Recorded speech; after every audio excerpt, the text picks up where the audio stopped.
late arrivals this evening, but we'll let them get adjusted. And I need everybody to stand up. Can you look at your neighbor and tell them one good thing that happened to you this week? We normally start out our youth Sunday mornings with something good that's happened to us this week. So just tell your neighbor something good that's happened to you this week.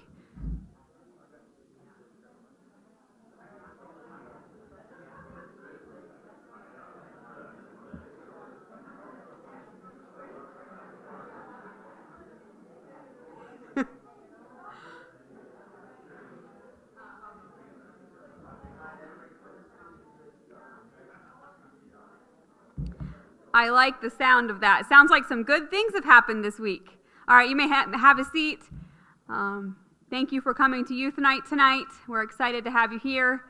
And Michael, you're still a young person, and I really like in the suit tonight. That looks sharp. Okay, if we can have a word of prayer as we start out this evening. This is one of the youth nights that young people don't know exactly all of what's going on, and so I like youth nights like that sometimes, make them uncomfortable in their seats. And just as a note of where we are in the year, this is actually going to be Caroline's last youth night with us, and so we are so excited for what God is doing for her. Do you mind if I share what your favorite, best moment was as you shared this morning?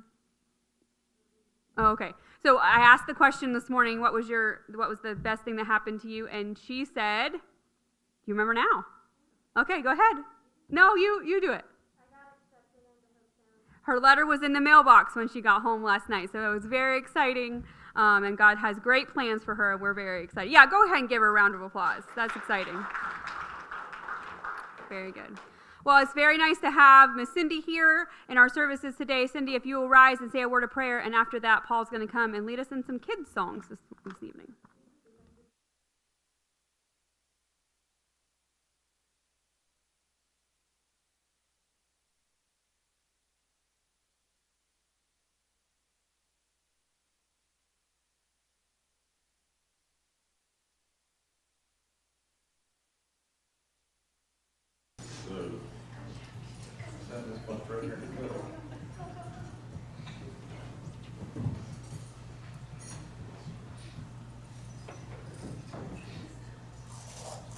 Let's start with, I will make you fishers of men.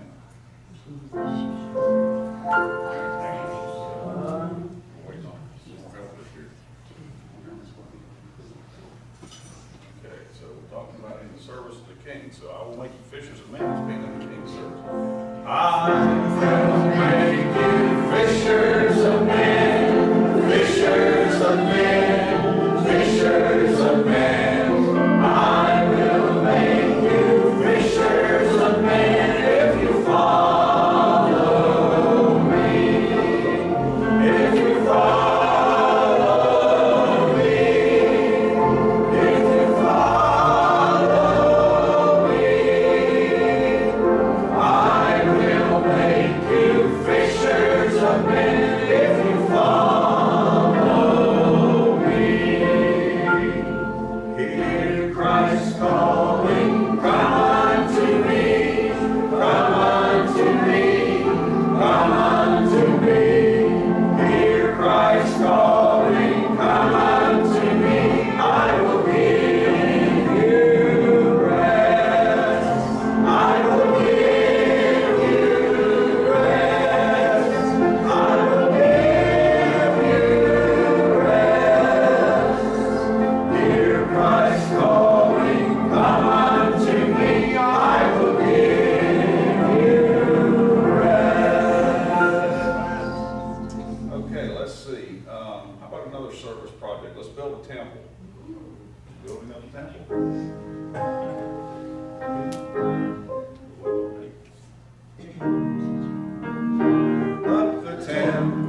us sing too. All right. Are you ready to stop when we stop? Oh, stop. And let me tell you what the Lord has done for me. Oh, stop. And let me tell you what the Lord has done for me. For he forgave my sins and saved my soul. He cleansed my heart and he made me whole. Oh, stop. And let me tell you what the Lord has done for me. Go and tell the story of the Christ of Calvary. Oh, go and tell the story of the Christ of Calvary. He will forgive your sins and will save your soul. He'll cleanse your heart and make you whole. Oh, go and tell the story of the Christ of Calvary. Thank you. Good job. Good job, Lester. Thank you. And that was our goal, with Jesus' help to let us tell him about him during our missions trip recently, and then to go in new areas and tell about him as well. So this evening, I'm going to need your help. We're going to tell about what Jesus has done for us. It's going to be sort of a testimony youth night, and I'm excited about the different things we have planned. But I need your help for just a couple of minutes. So over here, I'm going to tell you something I need. So for instance, the first thing I need is a number. So this side of somebody just yell out a number, and then I'm going to say what I need over here for this side. We're going to bebop back and forth until I have everything filled in that I need real quick, okay? So this side, I need a number. 7. I need a past tense verb on this side. English teacher. Yeah, let's do an action. Okay. Adjective. Awesome. There we go. And then another one, another adjective. Okay.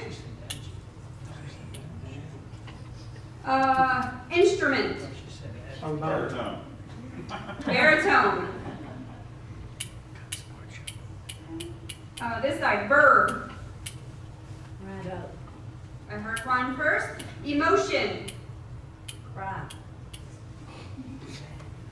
He was sad. Yeah. He cried. Noun. A noun? Person, place, or thing. I don't know what you said, Tyler. Okay. I need another noun over here. Please help me out. Apple. What is it? Apple. Apple. And last but not least, adjective. Beautiful. Okay. All right. So as I read this Bible story, we just put in some random words. I want you to be thinking about the words that you would say in a testimony that would talk about what Jesus has done for you. So we need nouns, we need adjectives, we need verbs in a testimony of what Jesus has done for you. So we're going to have popcorn testimony here in just a second. While you think about your testimony, I'm going to read this story of what you've just done. Okay, so it's called, I thought it had a title, but it doesn't. It's just Bible Story Mad Lib. Okay, 7 of Daniel's friends hurried for the king. The king made an awesome, beautiful statue. The king said, whenever you hear a baritone play, bow down and pray to this statue. But Daniel's friends knew they should only run to God. There we go. That's the one we needed. So they didn't bow down. The king was sad. He said, if you don't bow down, you'll be thrown into the altar. Then who will help you? The friends said, our God can save us. The king threw the friends into the altar. But then the king saw Apple with the friends. God had sent the altar to protect the friends. In fact, they weren't even happy. The friends weren't afraid because they knew God would help them.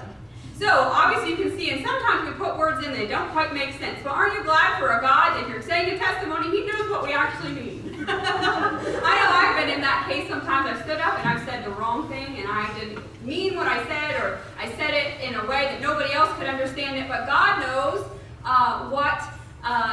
what we're trying to say. And our young people are going to share here in a few minutes, and I want you to be the first ones to maybe go first and talk about what God's done for you, to give them some bravery as they talk about their testimonies here. So real quick, popcorn testimony. What's something God's done for you? And if you mess up, we're all understanding and God knows what you're saying. I'd say he refocused my life and gave it a purpose. I thank you for it. Thank you, sir. Refocus the life. He can open his blinded eyes. He can open blinded eyes. Thank the Lord. Thank the Lord. You've given your heart to him. You know the reality of that. Real quick, two more. He takes care of all our needs. He does. He does. Thank you, Camilla. Thank the Lord for that. One more. Stayed right with me through a bunch of seasons. Praise the Lord. He can be all present. He can be with Ron, and he can be with Shannon, and he can be with Tyler, and Jonathan, and Tucker. Thank the Lord. Thank the Lord. Well, thank you very much for your popcorn testimonies. And as we sort of transition into our testimony time, we actually have a surprise, a couple surprises actually. But I was asked to go to one of you, and that they had a testimony that we would be blessed to hear. And so, Brother Seeger, if you'll come at this time, he has a testimony where he's going to give briefly here this evening, and I'm excited to hear what God has done for him.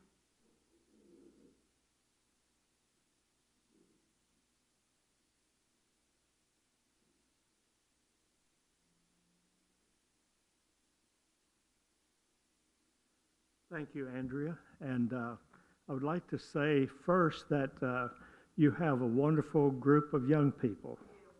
And I know that the church family really appreciates every one of you. Looking forward to great things from each one of you. Andrea asked me to give him a testimony. So I figured I'd better have some notes because sometimes senior moments take place. But first, God did a miracle in my life when I was 3 years old.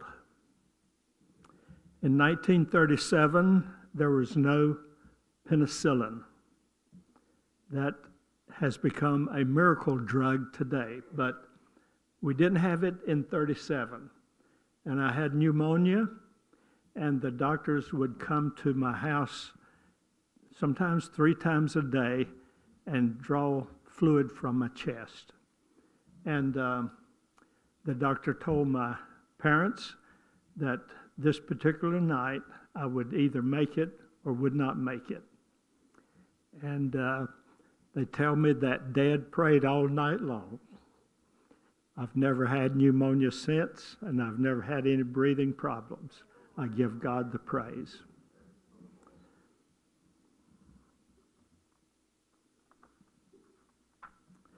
At age 9, we were having a revival at church, and God was dealing with me.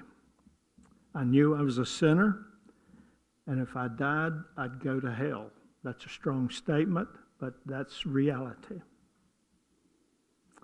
Down below the church, there was a switch train, always going forward and always backwards. And sometimes Dad would try to beat the train. And I was afraid that we'd get hit by a train. And that would be the end of my life. Where would I be? And just recently I understood a little better of what John Newton was saying in his song, Amazing Grace.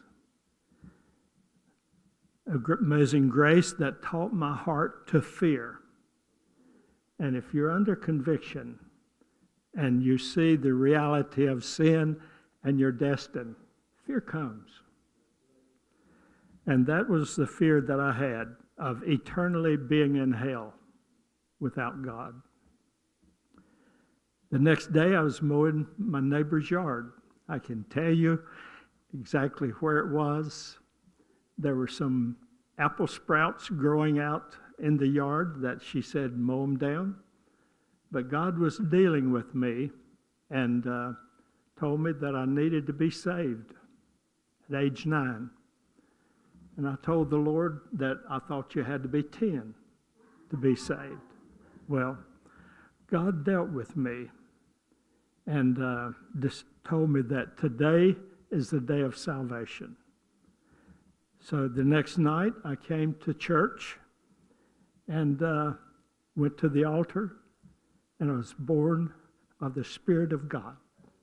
I was saved, and I knew it. That's a miracle, isn't it? When you know that you're saved. God has forgiven your sin. Back to the song Amazing Grace, he says, and grace my fears released. How precious did that grace appear the hour I first believed. I believe that he had some feelings that I had that night when I was saved. By his marvelous grace, that fear was gone. Praise God. Don't want to give the devil too much credit. He gets too much anyhow. But, and I don't like to talk about this, but at the age of 9, I could swear and curse as big as an adult. I'm ashamed of it, but I could. Don't know where I learned it, but I could. The devil told me that I was supposed to get that cleaned up before I could get saved. But God convinced me that today is the day of salvation, and I must come to him. And I was saved. Now, the first time I spit out some of those words, there was a difference because it really pricked my heart. I was so sorry for what I had said. And it didn't take me long to get rid of that. Thank the Lord. A Christian life does not exempt one from heartaches and pain. As a young person, you experience love affairs. I mean serious love affairs. Life and death love affairs. And these loves come and go sometimes. Even friends that you had all your life, they come and they go and leave you. But Christian life does not exempt us from these sorts of things. But we must lean on the Scripture, such as Jesus said, come unto me, all you who labor and are heavy laden, and I will give you rest. And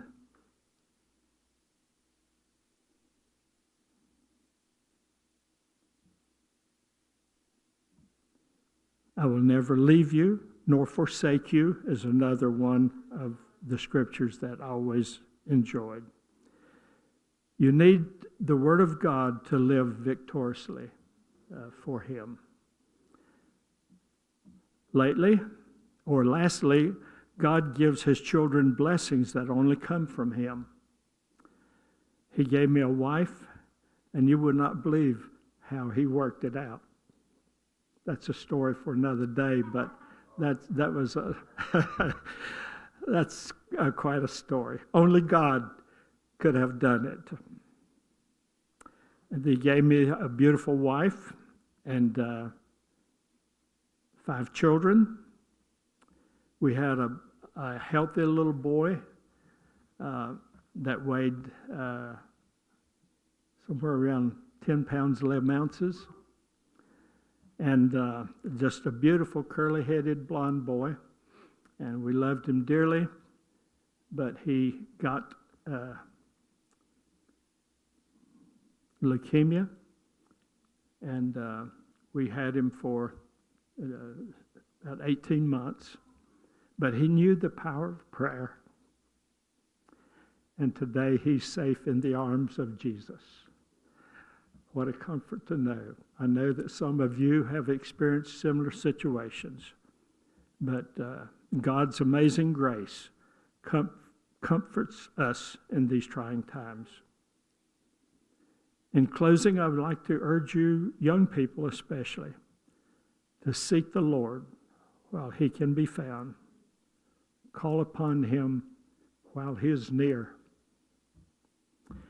And may the prayer for you young people be that God's presence and peace will be with you all. God bless you.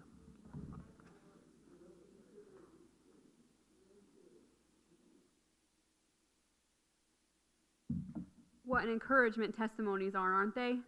Of how God has walked beside you in each of one of our journeys, and we're thankful for that this evening. And the commonalities that you guys, I'm sure each one of us could identify with a different part of his testimony, and thankful that the Lord can guide each one of us. Thank the Lord. Well, it is time to sort of transition into the young people.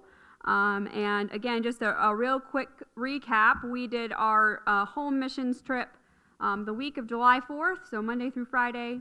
And I think I can remember, so we'll try real quick. Monday, we sort of got acclimated. We cleaned up the VBS from the church here, and we got groceries, and we just got settled in. Tuesday, oh my, I thought I could do it. Old age brain up here tonight is kicking in. But what did we do on Tuesday? Somebody help me out. Oh, thank you. Tuesday was the 4th of July. And so we didn't think really anything would be open, or it would be harder to accommodate on a holiday. And so we went to nursing homes, and what a joy that was. We saw Sister Betty, we saw Sister Swaney, we saw the Callicut's grandma, great-grandma, and no, Jack and Annie were a different night. Those three maybe. Oh goodness, I'm doing a bang-up job tonight. Anyways, we saw some people in the nursing homes. And then we, in the evening, went to see the fireworks. And some able to join us. Oh, Monday evening, Logan spoke to us in the evening. And Tuesday night, Brother Cole. And Wednesday,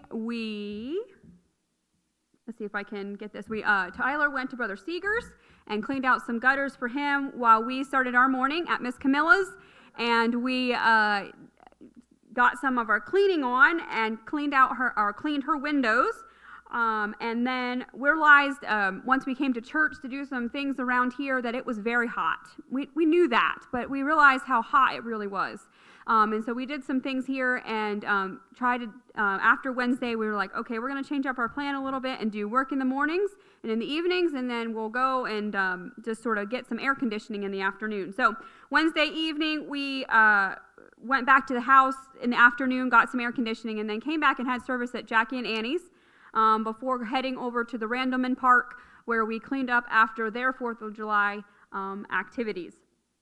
Then Thursday, we started the morning at the Track Society, and what a time we had there.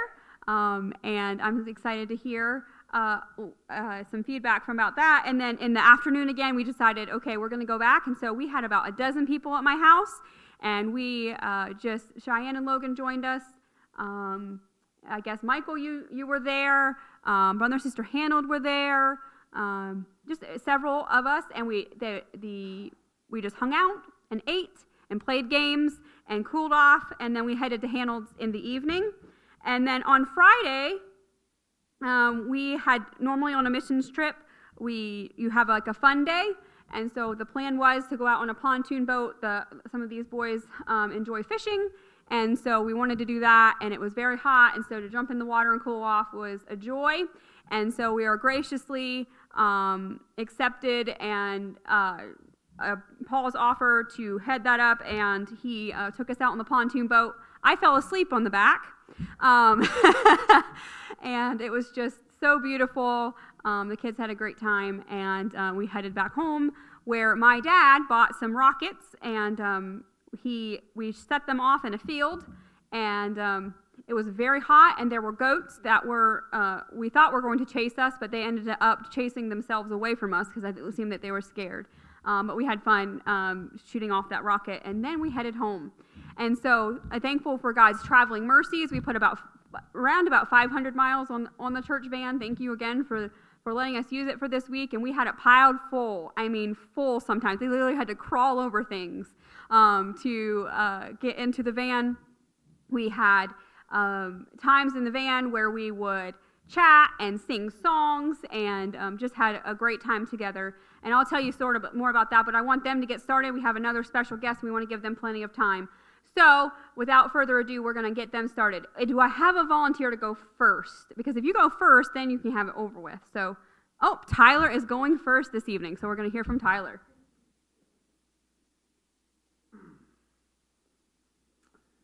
Might as well lead by example. So it was a wonderful time. I loved the missions trip. It was a whole lot of fun, but it was also a whole lot of encouragement. I'll go ahead and get the funny part out of the way first. So one of my funniest moments on this missions trip was it was on Thursday when everybody came over. And Brother Packer was sitting over there talking. I think he was talking to Brother Hanold. And he was talking to him, and he said, "Yeah, I've had this thing ever since Nathan was born." And he pulls out this green cake. At least I thought he did.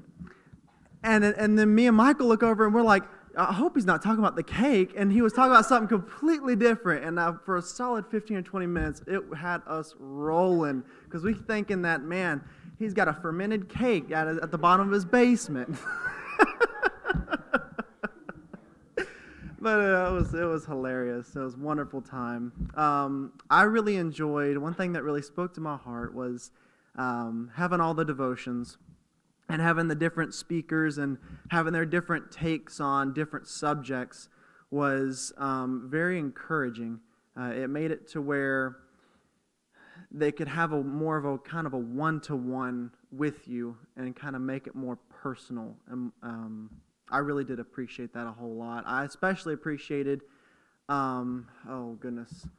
when Brother Hanold talked about sanctification. One point that I thought was very, very encouraging to me is the point of that when you are sanctified, you are never going to make a mistake. And that was one thing that he kind of reassured and had scripture to back up on that I really appreciated, because sometimes when I'm at my wit's end and I make a mistake and I'm like, oh man, goodness, I've done failed. I've been absolute disappointment to the Lord, that I can go back in Scripture and I know that there's Scripture to back up and say, hey, it's okay. We can pick up we'll fix it, and we'll pick up from where we were, and we'll keep on pressing forward toward the city of heaven. And I'm just so thankful for that encouragement, that the Lord's never going to leave us, and He's never going to forsake us, and He's always there to stand beside us. And I appreciate that for Him. I left it right there. So one of the things we had was in the service of the King, we sort of continued our VBS theme. Some of our boys really identify with being in the Army. And so our theme song was in the service of the King, and so we actually took that a little bit farther. And we had call names. So Tyler, what was your call name for the Missions Week? It was Zips, okay? None of you guys would know what that means for Tyler, but no, he likes fast cars, and so he did Zips, and so I'm going to present him with his jacket. We did not get a chance to get these. We had some sizing issues, so they're here this evening. They've not seen them. I don't even know if they knew this was happening, but on his jacket, this is mine, the one that's coming off, so that's good. It has his call name on it so that they can always remember, hopefully. And then over here on this side, Tyler, you want to talk a little bit about what this means? This is our what we voted on, and just talk about how we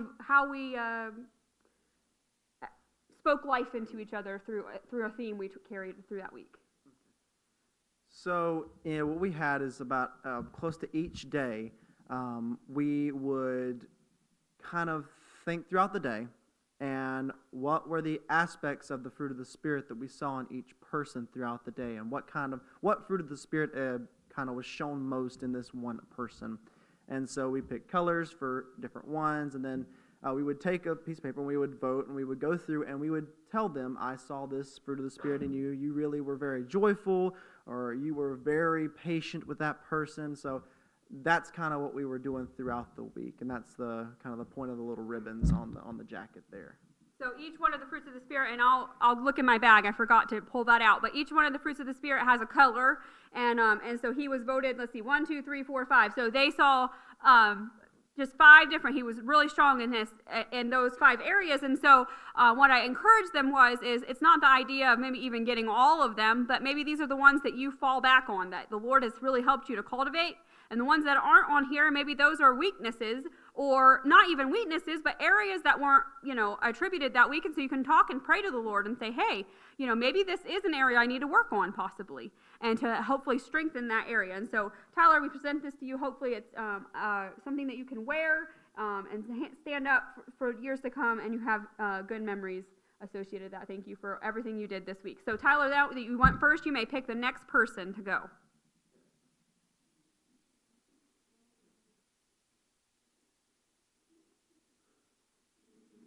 Well, I'm thankful for our opportunity to go. One of my favorite things that we did was go to the nursing home, because all the people we visited were so sweet and so happy to have us there, and they all gave us hugs, and they all wanted hugs, and it was just really special to meet everybody or see everybody again and talk to them and do that. And I enjoyed cooking with everybody, because each night we made our own meals.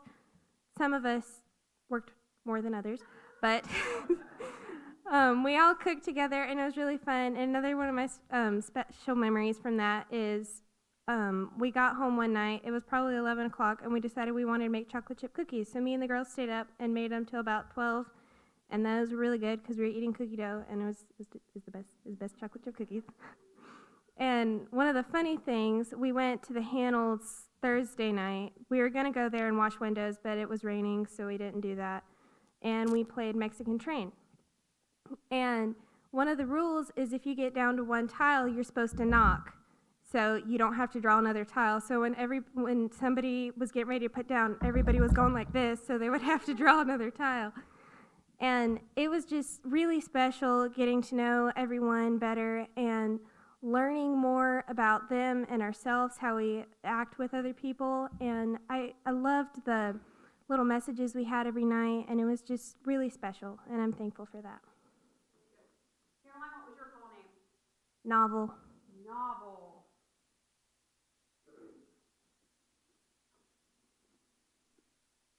Thank you very much for everything you did. You may pick a person.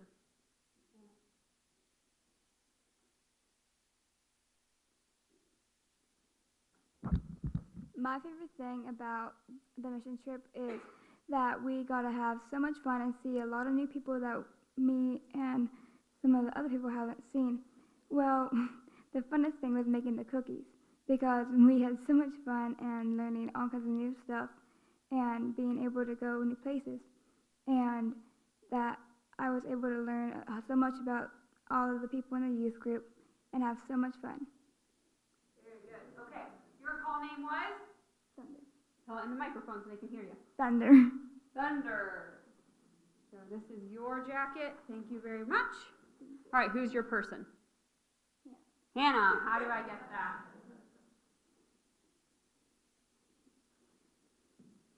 My favorite thing was getting to go out and visit shut-ins and seeing the joy in their face when they would see a bunch of young people come in and we would sing to them, and the smiles on their faces and them wanting hugs was just priceless. And them saying, can you come back and visit? We said, sure, because the joy in their face was beyond priceless. And getting to bond with everybody was amazing, and the car rides were hilarious. Sometimes they'd be dead silent because half of us were asleep. Sometimes we were out all day, but that's perfectly fine because we were all having a great time. Awesome. Okay, your call name? Lightning. Lightning. You can notice that she has 8 here, so she did very good. All right, who's your person? CJ. Tegan.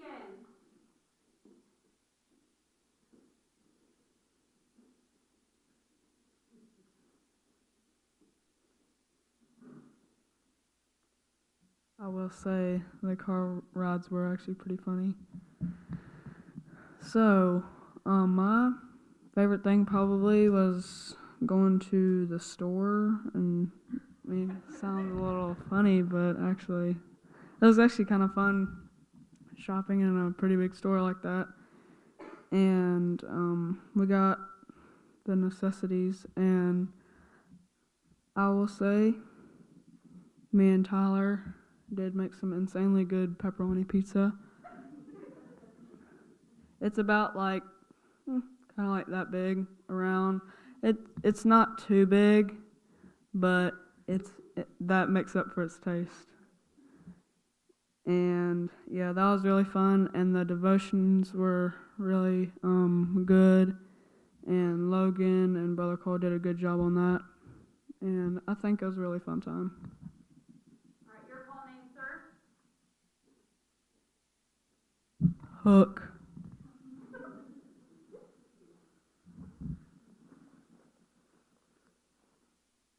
Thank you very much. Well, we have one more. You see it? And you guys know I'm going to need a picture, but we're running slow or really close on time, so we'll do that after. And Tucker, you'll be as you come up here. I just wanted to mention that they did all of the cooking. I cooked one morning for breakfast, but they did all of the cooking. And they didn't cook just hot dogs and hamburgers. We had all kinds of fanciness. So if you want to know what we ate, you'll have to talk to Tyler because he'll probably remember. Caroline too. Yes, ma'am. Well, they can talk to you too. And the store, Miss Bonnie, I wanted to mention that that Tegan was talking about was I took him to Costco, and so that was the store that he was referring to. So what actually am I supposed to talk about again? Favorite moments? Well, the age cake's number one, I'm telling you. Okay, I mean, 20-year-old cake disintegrated into nothing but dust. Yeah. Then you got the boat ride. Went fishing. Me, Paul, and Tegan went fishing. I mean, Tyler went fishing too, but he jumped in the water mostly. Tegan, you and Paul caught fish. I didn't, and I'm gonna blame that on three things. A, people swimming in the boat probably 20 yards from where I'm fishing. B, I didn't have all the same things you and Paul had to fish with and all your lures. I was bass fishing for a fish that's about that big, but I mean, if it works, it works. And thirdly, it was hot. That's my only excuse, really. It was hot. Got sunburned the next day. Wasn't very fun. Afterward, it was mainly fun there. The after effects weren't very fun. Sunburn. Yeah. The devotions were pretty good. I mean, they were great, but you know how it is. I'm just there as a person.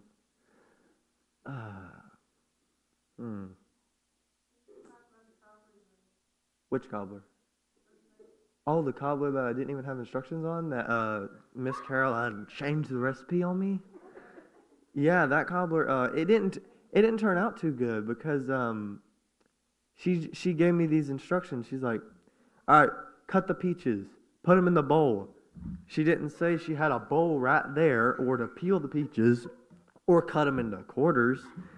She had the instructions right there, and every time when I made those red velvet cookies, they turned out good because I had the instructions right here. I didn't have some person reading off instructions over here saying, all right, put the salt in the butter, boys.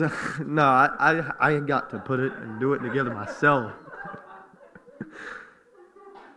Yeah, but other than that, I mean, for some reason, it was very tart. And then Brother Cole, I mean, I don't know why you put salt in the sugar shaker at the Packers house, but they just did, and he tried to pour some sugar on his peach cobbler because it wasn't too sweet. I will have to give that to you. It wasn't sweet, but he tried to pour sugar on it, and it was salt, and his face was. Sister Cole tried it, and yeah, she did about the same thing. They tried it on me, and they didn't like the outcome because it was just normal to me. I ate a lot of salty food. But yeah, other than the large amounts of salt and very high chances of heart attacks, it was pretty good. Some reviews are harder than others to hear.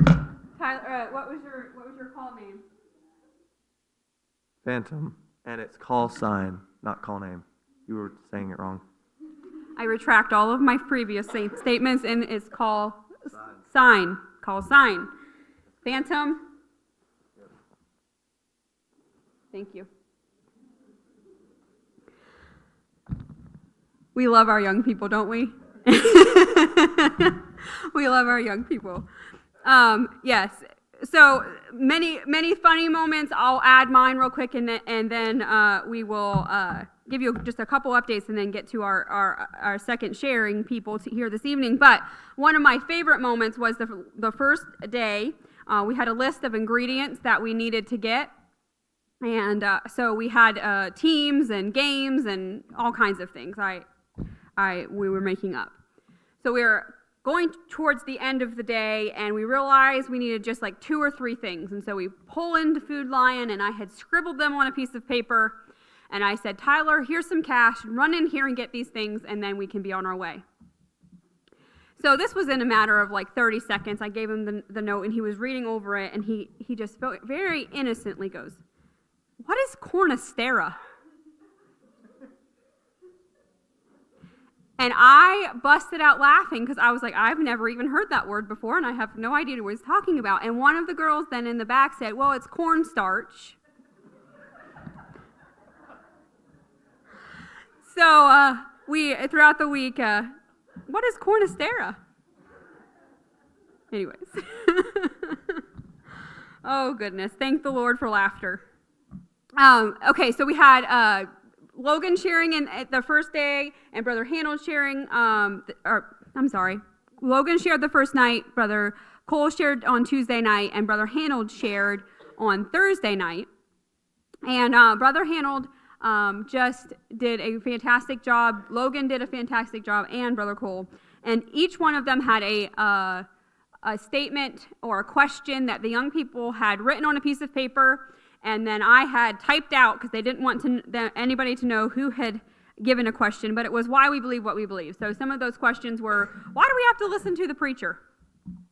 Why do we have to be modest? Why do we, why can't we go to the movies? Why do we need to be entirely sanctified?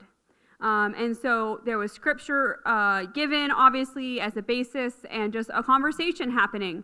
And I really felt like the Lord came in all of those times, but especially on Thursday evening, I felt like the Lord just settled into the home. There was laughter and games and things, and as we settled down to hear what Brother Hanold had to say, I really felt like the Lord settled in. And we sang, "I Have Decided to Follow Jesus." So real quick, let's, as we just have about 2 more things yet to do, let's sing that together. And if you guys will start that for me. Decided to follow Jesus. I have decided to follow Jesus. I have decided to follow Jesus. No turning back. No turning back. Take this whole world, but give me Jesus. Take this whole world, but give me Jesus. Take this whole world, but give me Jesus. No turning back. No turning back. That's what I wanted the young people to feel this week. And investment in them, You guys invested generously. Thank you so much. We were able to come out of this trip without asking the church. Obviously, we asked you as personally, but not as the Trinity Holiness, as the entity, for any money. And I am so grateful for that. Thank you for your support. In addition, we had a different layer where we were trying to do an initiative here at church as a home missions initiative. And I am thankful to say that as of tonight,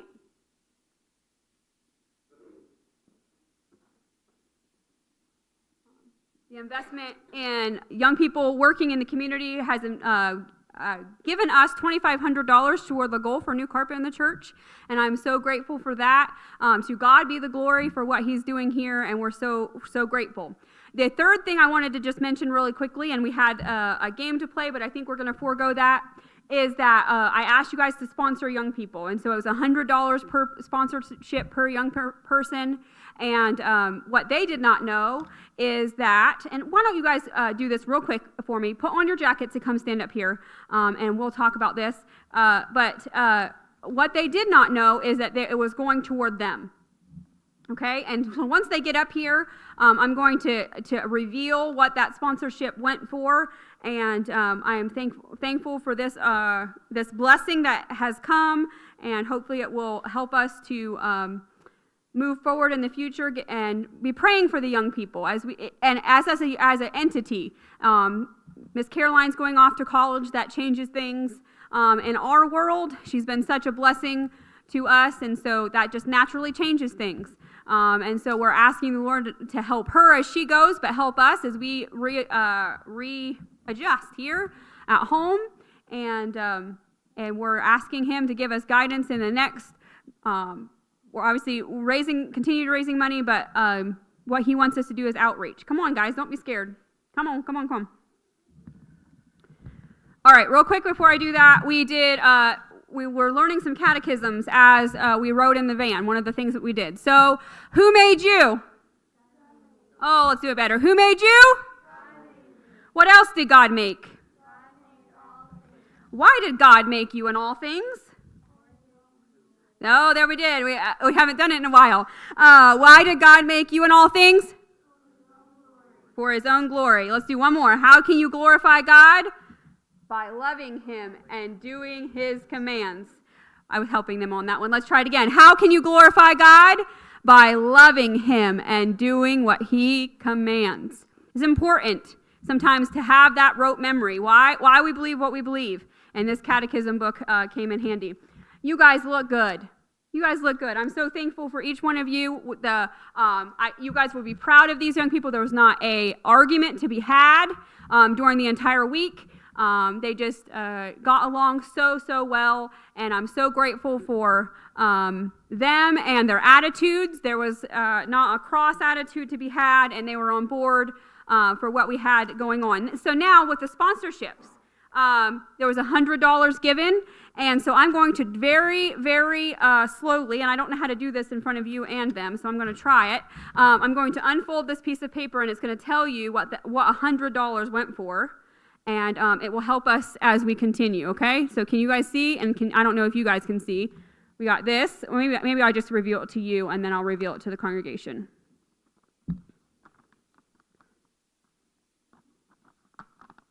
I already knew that. Okay, he guessed it. What was it, Tucker? They have $100 toward their passport. So thank you so much for your investment in the sponsorship of these young people. They only have to pay $30 to get their passport. And in today's world, of Coles just ran into this, is trying to get their passport. It's a long process. And so we want, they say about 6 to 9 months to be able to get your passport. And we want to hopefully, Lord willing, go overseas next year. And so we want to go ahead and get that process started. And so $100 toward their passport, that allows them to have some money behind something that they want. So about $30 will get them to that goal. And we'll be able to apply for that here very shortly and get that process started. So pray for us as we even begin to think now about where God might have us next summer, and what an influence this missions trip has had. But then as we go overseas to try to take some of these lessons that we've learned, the fruits of the Spirit still apply in Africa and Asia and Europe than in the United States. So we're thankful for that. Thank you, guys. You can give them a round clap really quickly. Thank you for your investment in this week. You may sit down. Okay, I have been longer-winded than I wanted to, so I'm going to ask you something. I have wanted to hear the Kaufmans share about their missions trip. That is the second part of our testimony time tonight. Who would like to hear their testimony? Unanimous decision. Would you be willing to stay here and listen to what they have to say, even if it's after 7 o'clock? Okay, very good. Thank you guys for and your investment in our young people. Thank you for leading the way. And they have led the way to Africa and in the service of the King. And so we're anxious to hear what they have for us this evening. I turn it over to you.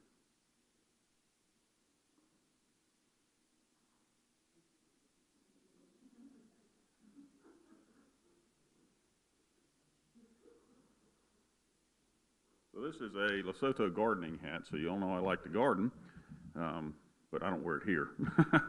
I'm going to tell you just, I know the Petersons have been here, but I'm going to give you just a quick reminder of what the country of Lesotho is. It's completely encapsulated in South Africa. It's in the southern hemisphere. In fact, they're having their January over there right now. I looked up the weather report. Tomorrow the high will be 60, the low will be 28. That kind of sounds pretty good, doesn't it? But Jeanette found out an interesting fact about Lesotho. It is the country of Lesotho has the highest low point of any country in the world. What that means is their lowest elevation point is actually, it's about 45, almost 4,600 feet. That's the lowest point in the country. It's a mountainous country, and the highest points are almost 12,000 feet. But what's the lowest point here in the U.S.? Anybody tell me?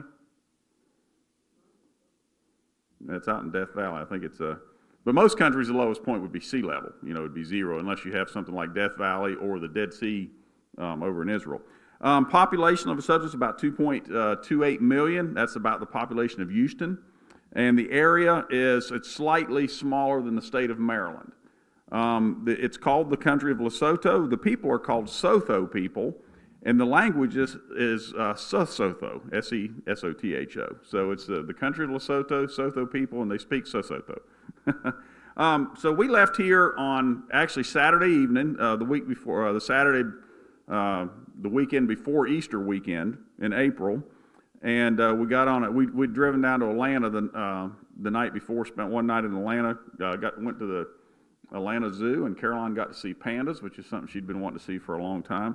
But we met the Martins there, Harold and Kayla Martin, he's the president of FEA, and their youngest son, which one was it? Dylan, thank you. And we left on a Delta flight, had a direct flight to Johannesburg. The flight was over 16 hours. So we left about, I think we got 3 meals on the airplane, plus some snacks. They don't usually feed you on airplanes at all anymore, but we left about 7 in the evening, or 9 in the evening, and landed in Johannesburg about 7 in the next evening. We were flying east, so we lost 7 hours, I think, through the different time zones going that way. But we were met at the Johannesburg airport by Glenn Galt and his adopted son Caleb, and they took us to a mission compound there. I think some Baptists have. It's a really nice place, and we were able to spend the night there, and then we left Monday morning in the van and drove about 4 hours south of Johannesburg and then crossed into Lesotho, went through passport control, and then on outside of the Maseru is the main. That's the capital of it, and the village where they serve is called Matuking, and there's a clinic there. The Galts have been there since 2000. They got married, graduated from college, got married, and went to the mission field. Have been there ever since. That's some dedication there. Of course, the Petersons have been here a couple times. They've been over there, 4 years now, I think. Their 2 oldest girls are down in college at Hope Sound, they will be in a couple weeks here. But it was kind of interesting, the kids that were over there. The Galt's kids, the Peterson kids, and Caroline, the names were Caroline, Catherine, Kara, Courtney, Clayton, Caitlin, Christelle, and Caleb. And it took me about all week to get them straight. So we got there Monday morning, and or about lunchtime Monday afternoon. And one of the things that I'd asked them if it was something I could do to help while I was over there, And they'd been working at this tabernacle project. If you've been following the Petersons, they've been working on that for a couple of years. They'd been meeting where they have their camp meeting. I'll let Jeanette tell you a little bit more about the camp meeting and stuff. I'll mention a couple things about it. But they'd been meeting in a building about the size of our platform. It was one of the clinic buildings for several years. They would put up a tent too, and they still put up the tent for the young people to meet in. But so they really needed this tabernacle. It's probably about as big as this church, maybe a little bit wider. If you took it all the way to the back doors there, that would be about the size of the tabernacle. But it's been a real blessing for them. But one thing they needed was they didn't have any pews. In fact, they'd been using a couple of 2x6s set on some couple concrete blocks stacked up. And I don't know if you've ever toted around concrete blocks. Over here we use something called Solite concrete. Over there, they're real concrete blocks, and they are heavy. And we were moving them the last day, and Wes Peterson said, I am not going to miss moving these things around, because he'd move them. I don't know how many times he'd move them. When they started off, they were having church in there in the gravel. And so then they had to move them to pour the concrete. And then they'd move them back in. And then they'd move them for the benches and move them back in. So I don't know how many times he'd move those blocks. So I had the privilege of welding up some frames, some metal frames for benches. Most beautiful welding location I've ever had, looking down across the Donga, which is kind of a little valley. That would be what they would call a little valley. There's a little stream flowing down through there and over onto the plateau on the other side. And so I spent Monday and Tuesday welding up the frames. The benches were maybe a little bit longer than these, and they had an end frame, one in the middle and one on the end. And Wes Peterson's dad, I believe, who was a welder by trade, had been over there earlier and had built up a little jig. And there was a young man over there kind of on a missions intern. His name was Matt Smith, and he used a chop saw cutting out all the tubing, and then I was welding it together. Now, it's been a long time since I stick welded, about 20-some years. We started off doing stick welding back in the 90s, but I haven't stick welded in probably 25 years. So it took me a little while to get used to it again. Plus, it was real thin metal and using little tiny welding rods. But I finally got the hang of it. The first day I built 12, and the second day I built 24. So I don't know if I'd have got 48 the next day, probably not. But they only needed 36, so that was enough. And then on Wednesday, we welded them together. There was a crossbar that went across the bottom to tie the three together in a frame, and then they put, two pieces on the bottom and 3 on the back for the bench. They were screwing those in there. So we were able to build, they already had 6 benches done. Or no, I'm sorry, they had 10 done, and we were able to build another 12, so that gave them a total of 22 benches. And they completely filled those benches the first night and had a bunch of, probably another, 40 or 50 chairs, little plastic chairs stacked behind them too, and those were all full too. So that was something that came in handy. Just a couple other things that they talked about the food. Of course, I like to eat, and it was interesting. When the camp meeting started, or the meeting, whatever they called it, the first day they were cooking. I noticed there was one of the, Caitlin, the missionary daughter, Glenn and Stephanie's daughter, and 2 or 3 other of Lesotho girls were sitting on a blanket on the ground. They're sorting through, it looked like shelled silver cream corn to me. It was a white corn, and they were picking out the kernels didn't look good, and they had a big pound. I think they started with probably a 50-pound bag of it or whatever. And then I came by later, and they had this big cauldron. It's probably that big around, about that deep, just sitting on a bed of coals. It must have had some little legs on it, but they had a fire belt around that thing, and they'd put water in there, and they cooked that down. And do you remember what it was called? Anyway, it was African grits, I'm going to call it, some kind of corn mush type of thing. I think the missionaries called it a corn mush. And but they'd stir that thing, looked like a boat oar they were stirring it with. And then around the fire, they had some ears of corn still in the husk, just laying right on the coals. And they gave me one of those to eat. Of course, I ate it, but it was good too. It's kind of chewy, but it had a good flavor to it. I mean, it'd been roasted right on the coals right there. But then the rest of it, I was kind of fascinated by. I don't know how many people. There's a couple hundred people there. They'd come in from 6 or 8 different churches. A couple actually churches over in South Africa. Those congregations were coming across the border. And think of us, Sea Breeze Camp or something like that. In fact, the last day they were, after the camp was over, the next Monday, we were getting ready to leave. And they were carrying mattresses from somewhere to somewhere else. I just saw them going across. And Harold Martin said something about it looks just like breaking camp at Sea Breeze, carrying the mattresses back. But what fascinated me was the ladies doing the cooking. there was this little hut back behind where the house the Galts lived in. It was probably maybe 12 by 12, and they cooked for 200 people in that little. I don't know if it was round or square. I wanted to think it was round, but they had some fryers in there and a bunch of gas rings and stuff. They had giant pots on, and they turned out some really good food. They did chicken a couple times, and it was fascinating watching. There'd be a bunch of ladies back there just sitting on the sidewalk, and be 5 or 6 of them peeling and cutting up potatoes in one pot, kind of surrounding the pot, and another one working on some other stuff. But it was interesting seeing how they all got their version of camp meeting. They were pretty efficient at what they did. Jeanette is going to share a little bit more about the. Oh yeah, what they would do actually, they would serve out of that building, and a bunch of the young people, the teenagers, would go in there with the plates, and they would bring the plates to the missionaries and stuff. So we got served every night, and we usually sat around the table in the mission house, and there would be kids and stuff sitting all out in the steps and all in the yard and everything. And none of them use utensils; they eat everything with their hands. So we tried it one night. So you get a little bit of is a polenta? Is that? I think that might have been what it called. And then you get a little of this over here, and you kind of pick up 2 things at one time and eat it. It's pretty good like that. But anyway, saves washing some utensils if you have it that way. Let's see, what else was I going to tell you? The last day, let's see, was it Monday after? No, it was after yeah. Maybe it was Sunday evening. We drove across the border, and visited over in South Africa. There's a couple that's been missionaries. They've been serving since 2000. Johan and Hesse Vander Meere, I think is how they say their name. And they have a big farm over, I think it's about 1,400 acres. They farm. It's been in, his sons are farming it now, and I think they're 4th or 5th generations. He was born in the house there. They actually kind of modified one side of it and made Grandpa and Grandpa's apartment on this side, and now his son and wife with their 3 little girls live in the main part of the house. But he was born in the house. I think his great-grandfather built the house. So it's a South African ranch house. They're people originally from, we can maybe guess by the name, were from Holland. I don't know when exactly they came into South Africa, a couple hundred years ago. But we went over and visited them and had a meal. She cooked lasagna for us. It was amazing. But that's a nice place where the missionaries go to kind of decompress.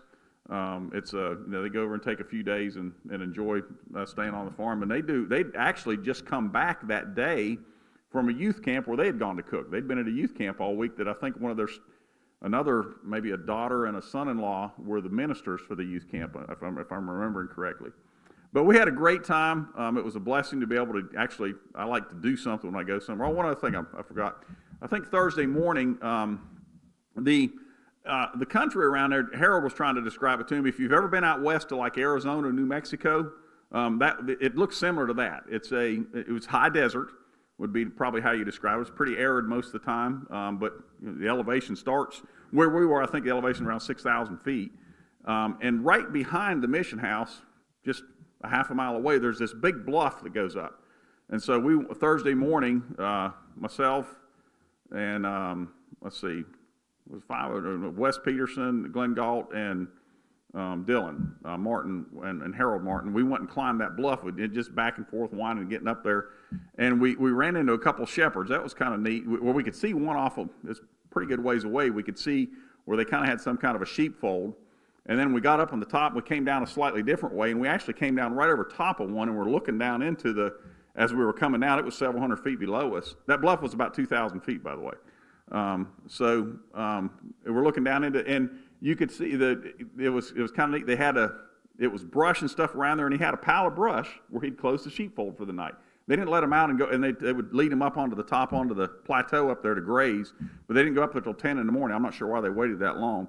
But I had a couple of granola bars in my little backpack I was carrying with him, and I gave the shepherd one of the granola, and he seemed really tickled with that. I guess they might stay up there for several weeks at a time, because they're a lot of times, Glenn was saying, they're tending the sheep for somebody else. They don't actually own them. They're a paid shepherd to tend the sheep. I was going to mention Tati Cotty.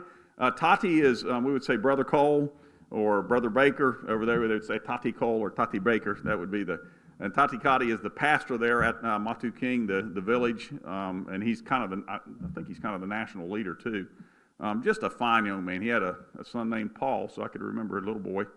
But he wanted me to take a picture of him, and we were going to do some slideshows tonight, but I couldn't find my projector. I don't have any idea what happened to it, but Jeanette's going to have some music for you. But anyway, it was a real blessing to be over there. Got to meet some wonderful people, being a part of their dedication service for the tabernacle, and then their Easter Sunday morning service. That was quite the experience.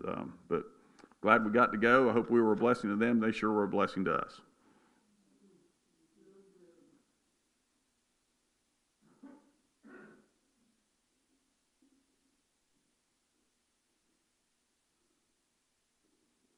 This was quite a different mission trip than what we normally do, because we normally have very assigned everyday different jobs. But this time we were just invited to go with the Martins to celebrate with them this building. And they were so excited to have this place to worship. And different villages came in on foot. But most of the time we go on mission trips, they tell you not to dress, to dress down and not show America's wealth and that kind of thing. But when we went to church, they were dressed up, and they wore dress shoes, and they walked in dirt and gravel and all. I would have had trouble walking in high heels down these dirt roads. But anyway, they dressed nice, and you had to cover your head. So I had to wear a kerchief on my head every Sunday, which I didn't look that great, y'all. I was a little embarrassed, but I'll have to get me a hat if I go back. But we didn't have our projector. We don't know what happened to it. But I wanted you to hear a couple songs. The ladies took charge of most of the service, except the men preached. But the ladies did the preliminaries and all the music, and they did it with enthusiasm. Mary, you would have loved it.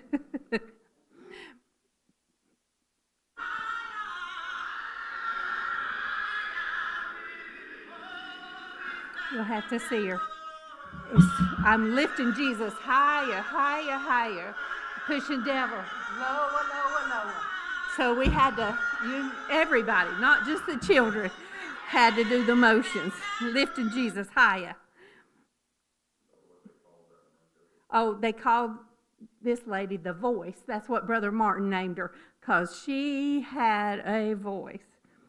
And then when all of them came in for the convention, the different churches had a group to sing. And this one was very unusual.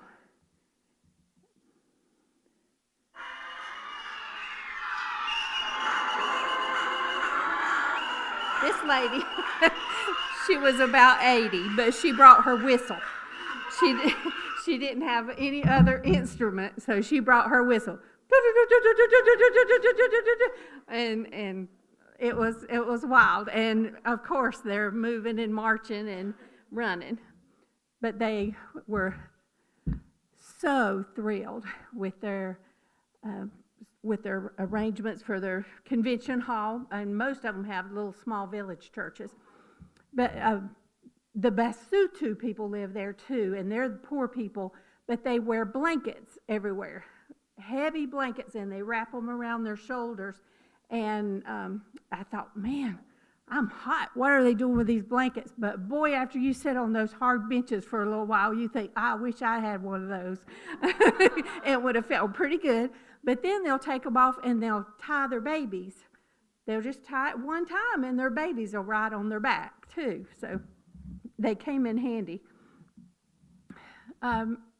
When Paul was welding, I was able to go to the clinic there on the, they only let me go because I was a nurse. They're very protective of it, but I was right there on the compound. I was invited to go visit.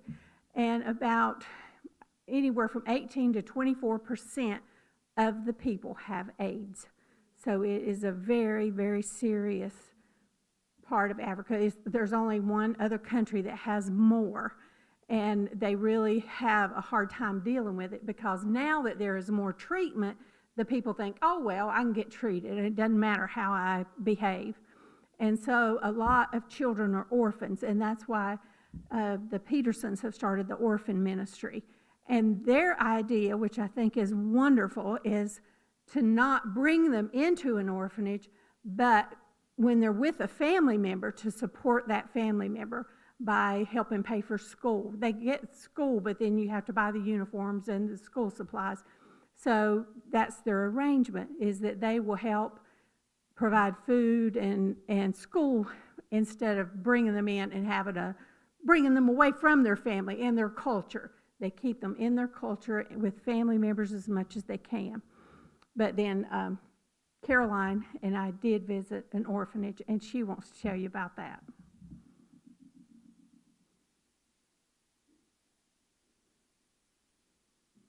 The orphanage used to be called Little Feet, but they changed it early 2000s to Beautiful Gate.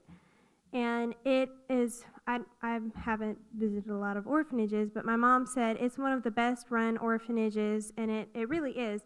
The system they have there, I don't remember exactly how many houses, but they would put 10 or 12 kids with two older ladies, and they would call them the mothers, and they would try to give it a family setting. They would just give them like a little house sort of, and so it was like a family. So it wasn't just the boys and girls separated or just different ages separated. They all had people they spent time with regularly. And one of my favorite things, we visited the place where they kept the babies, and that was really special. They're just beautiful, and it was really special to visit them and see how loved they are. And because the lady who took us around, I'm sorry, I don't remember her name, but you could tell she really cared about them, and she talked about how much she loved them and that they are cared for, and people can come in and volunteer and help. And another thing I'd like to mention, while my mom was visiting the clinic, I went with the young people, and we walked probably 3 or 4 miles in the Donga. And that is like the Peterson's house. The Donga's right behind it. So we just walked up there and walked to a waterfall and visited that, and it was really cool. And it's funny because the farmers just let their animals out, and there were ducks and goats and sheep just wandering out, but they had colors on them, like around their necks or on their fur or something, to identify whose animals they were. And that was neat, just seeing different things like that. And one morning, my mom and I got up early and took a walk, and it was so special to hear them take the cows up, because they all wore these big cowbells, and it was beautiful hearing them walk up in the Donga. You could hear them for probably 2 miles, because they had these giant cowbells, and they were just ringing. It was beautiful, and I'm so thankful for that opportunity, and it was a blessing. That orphanage is not run by FDA. We visit, but the missionary's daughter does volunteer there, so we got to go there. So anyway, I just want to clarify that.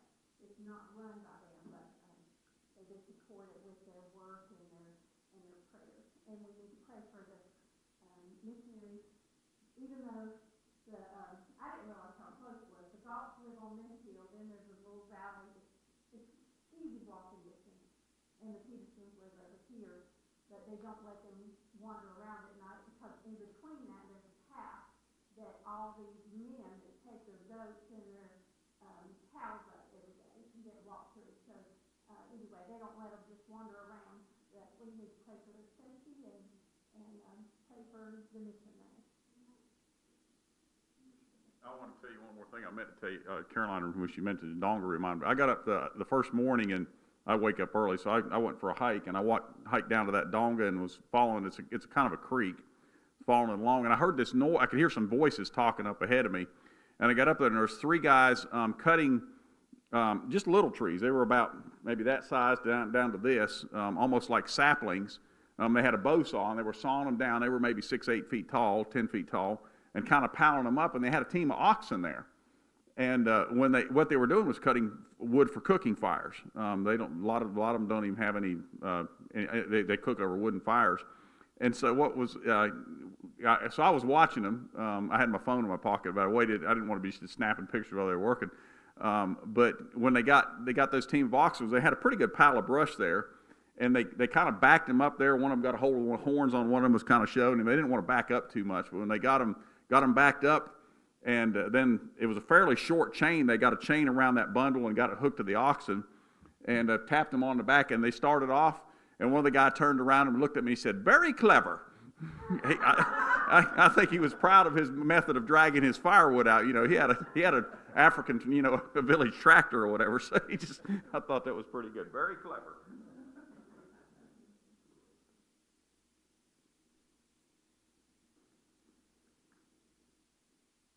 Thank you for sharing this evening. That was wonderful to hear of the mission, and thankful to be in the service of the King, no matter where we are, and I'm thankful that they got that opportunity to do that. We're going to do an offering, and the offering does go to the youth fund this evening, and for offering, we're going to do something a little bit different in that we have a very special song, so if you are part of that special song, I want you to go ahead and get ready, and then I need offertory men. Men to take the offertory, or not the offering, sorry. Whew, I need to retire. I'm tired. Men to take the offering. Where do I have those? Oh, there we go. All right. Ladies, if you'll go ahead and get set up. We're thankful for all of our young people and the service of the King. All right. As we pray, we're going to get offering plates, or we can just put them in your pockets, maybe. Your suit pockets today? All right. Shannon, will you pray for us this evening as we take this offering?